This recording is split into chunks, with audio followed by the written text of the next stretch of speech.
Right to left. Naka-forward ka eh. Pag nag-move ka from left to right, iikot yan doon sa kuko ng client mo. Parang ballpen lang siya, ganoon lang. Yan, okay lang yan kasi naka-curve siya eh. So, flat pa rin yung bit mo pag ganyan. So, tuloy mo lang hanggang dulo, pababa. Konting pressure. Basa pa yung gel. Hindi na pure.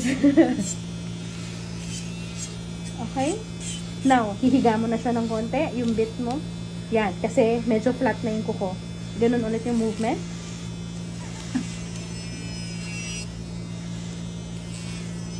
Huwag ka matakot. Relax ka lang.